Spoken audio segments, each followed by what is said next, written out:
एक लीडर ये कह रहा है कि वो सीज फायर के लिए तैयार है, जंग बंदी के लिए तैयार है। क्या हमास अब अक़वाम मुत्तहिदा ने गजा के मुहासरे और नाकाबंदी पर तशवीश का इजहार किया।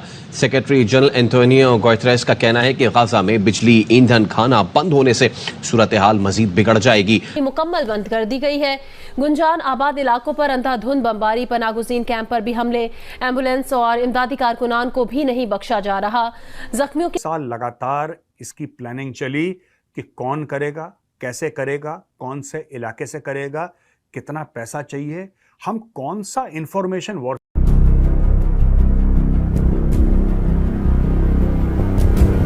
राम राम दोस्तों, आप सभी का स्वागत है आपके अपने YouTube channel an special Bharat पे। और मैं आपके लिए एक इंटरेस्टिंग सी वीडियो लेके आया हूँ। जो इजराइल के ऊपर हमास का हमला हुआ है वो एक सोची समझी प्लानिंग थी। और वो प्लानिंग ऐसा नहीं है कि कोई 2 दिन या 3 दिन से चल रही है, वो प्लानिंग लगातार 2 या 3 साल से चल रही थी, इससे भी ज़्यादा उम्र से। इजराइल के पीठ के अंदर चाकू घोंपा गया है और वो भी दोस्त बन के। तो इजराइल अब छोड़ने वाला तो है नहीं। गजा को तो मिट्टी में मिला के ही पूरी तरह से ख़त्म करके ही छोड़ेगा। हमास की कमर तो तोड़ ही दी है अब इजराइल ने। पर इजराइल का एक हिस्ट्री रही है कि इजराइल अपने ऑपरेशन को तब तक नहीं रोकता जब तक वो अपना टारगेट अचीव नहीं कर लेता है। ये इजराइल की काफ़ी हिस्ट्री है। इस हिस्ट्री को दुनिया का हर कोई व्यक्ति जानता है। तो हमास ने क्या किया, कैसे उसके इजराइल के पीठ में चाकू घोंपा। हमास के लोगों ने कहा कि अब हम ना युद्ध से थक गए हैं भाई, अब हमारे बस का नहीं रहा कि हम युद्ध करें। तो इसलिए तुम ना गजा के लोगों को रोज़गार दे दो, अपने यहाँ पे गजा के लोगों को यहाँ आने दो और वो उनको रोज़गार दे दो।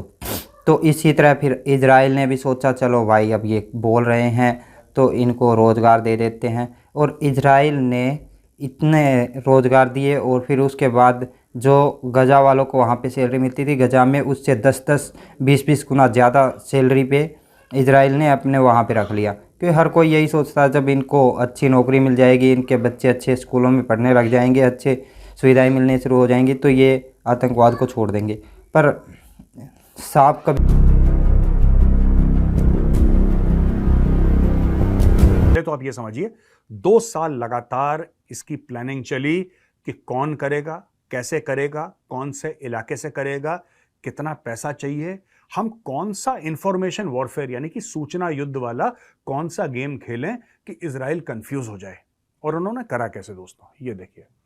सबसे पहले इन्होंने इजराइल को यह भरोसा दिलाया कि जो हमास है, हमास वालों ने इजराइल को भरोसा दिलाया कि यार अब हम लड़ना नहीं चाहते, हम लड़ लड़ के तुमसे परेशान हो गए हैं, पिट पिट के हम हार चुके हैं, हम इतना पिटे हैं इजराइल से कि अब हम हार चुके हैं यार। वी आर वॉर वियरी, यानी कि वॉर से हमें अब थकान होने लगी है, अब हम तुम्हारे साथ लड़ना नहीं चाहते। एक इन्होंने ये कन्विंस करा इजराइल को। पहला पॉइंट दोस्तों, इसमें बोला कि साहब जो गाजा के वर्कर्स हैं, है ना, गाजा। मंगलवार को भारत के प्रधानमंत्री नरेंद्र मोदी से बात की है। पीएम मोदी ने एक्स यानी ट्विटर पर लिखा कि इजराइल की वर्तमान स्थिति से अपडेट कराने के लिए मैं इजराइल के प्रधानमंत्री नेतन्याहू को धन्यवाद देता हूं। भारत के लोग इस मुश्किल घड़ी में इजराइल के साथ मजबूती से खड़े हैं। भारत आतंकवाद के सभी रूपों की कड़ी और स्पष्ट रूप से निंदा करता है। आतंकवादी संगठन हमास द्वारा इजराइल पर किए गए हमले के बाद प्रधानमंत्री नरेंद्र मोदी ने इजराइल के साथ एकजुटता व्यक्त की है। पीएम मोदी ने इसे आतंकवादी हमला बताकर इसकी कड़ी निंदा की थी। पीएम मोदी ने कहा था कि इजराइल में आतंकवादी हमलों की खबर से गहरा सदमा लगा है। हमारी संवेदनाएं और प्रार्थनाएं निर्दोष पीड़ितों और उनके परिवारों के साथ है। इस कठिन घड़ी में हम इजराइल के साथ एकजुटता से खड़े हैं। भारत में इजरायली राजदूत नाओर गिलोन ने भी पहले कहा था कि उनके देश को भारत से मजबूत समर्थन की जरूरत है। उन्होंने ये भी कहा था कि भारत एक प्रभावशाली देश है और वो आतंकवाद की चुनौतियों को स्टॉप करने के लिए, इजराइल को रोकने के लिए। देखिए, बात एकदम क्लियर है, साफ और शफाफ है। अब हमास ने छेड़ा है तो इजराइल को छोड़ना नहीं चाहिए। और मैं तो आपके चैनल के माध्यम से ये कहूंगी कि ठोको जितना ठोकना है, इनकी नानी याद दिलाओ फिलिस्तीन और हमास की, कि ये पूरी जिंदगी याद रखें कि इस तरह के आतंकवादी और इस तरह की अश्लीलता कोई भी देश अब बर्दाश्त करने के मूड में बिल्कुल भी नहीं है। जाहिर सी बात है कि हमारे भारत के प्रधानमंत्री श्री नरेंद्र दामोदर दास मोदी जी ने साफ और शफाफ लफ्जों में कई बार कहा है कि हम हर उस देश के खिलाफ हैं जो टेररिस्ट ऑर्गेनाइजेशन या टेररिस्टों को रोटी या बोटी देता है, और इसी चीज को देखते हुए वो इसराइल के साथ खड़े हुए, और भारत का हर एक नागरिक जो भारत की प्रथा, भूमि, संस्कार से बहुत मोहब्बत करता है, वो भी भारत के प्रधानमंत्री के साथ खड़ा है। अब बात आती है कि 7 अक्टूबर को इसराइल अपनी धार्मिक परंपरा और धार्मिक हमास ने किया और बड़े गंदे रकम से अटैक किया, 1000 लोगों को उन्होंने मार दिया और बड़ा उसको एक ट्रॉफी की तरह सेलिब्रेट कर रहे थे। आप अगर मारते हो और सेलिब्रेट करते हो और उसके बाद इजराइल आपको मारता है और आप विक्टिम कार्ड खेलते हो, तो मुझे लगता है कि आप ये बड़ा बुलापन है। आप या तो मारो तो आप कहने की भी क्षमता रखो कि आप अगर मारोगे तो अगला भी आपको मारेगा। मुझे लग रहा है ये बहुत क्लियर है। आप अगर मारोगे तो इजराइल तो चुप बैठने वाला था नहीं, वो चुप बैठेगा भी नहीं, और अब तो उसके पास सारी वर्ल्ड की सिंपैथी है। और आप देखिए ना इजराइल का, आप इतिहास जाकर देखिए इजराइल को कौन चलाता है। इजराइल इज कंसिस्टिंग ऑफ जूज कौन है? Jews are the biggest trader community. Jews control entire financial market. Jews control entire US का financial markets. Jew control पूरा वहाँ का जो कैपिटल। सारे लोग उस पर्व और फेस्टिवल को मनाने में काफी उत्साहित थे और एक इमोशन था उनका। अब ऐसे में हमास ने आकर के 5000 रॉकेट के साथ आक्रमण कर दिया। अल्लाह अकबर के नारों पर लड़कियों के बलात्कार किए गए। अल्लाह अकबर के नारे पर पीरियड्स में हुई लड़कियों को भी नंगा न्यूड परेड कराया गया। अल्लाह अकबर के नारे पर छोटे छोटे बच्चों का सर तन से जुदा किया गया। अल्लाह अकबर के नारे पर मरी हुई न्यूड लड़कियों के मुंह पर थूका गया, टांगे काटी गई और बच्चों को पिंजरों में भेड़ बकरियों की तरह कैद किया गया।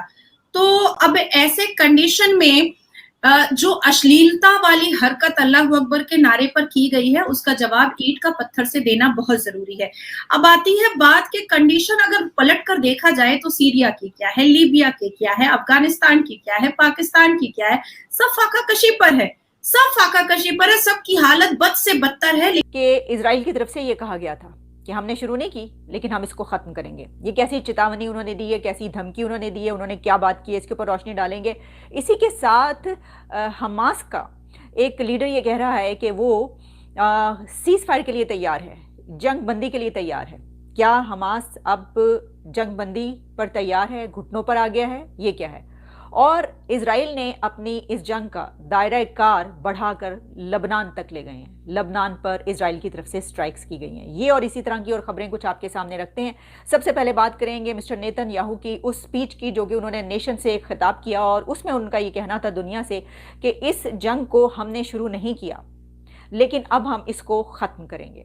उनका कहना था यानी हम इसको मुकम्मल करेंगे, यानी अब जो होगा वो हमारी तरफ से होगा।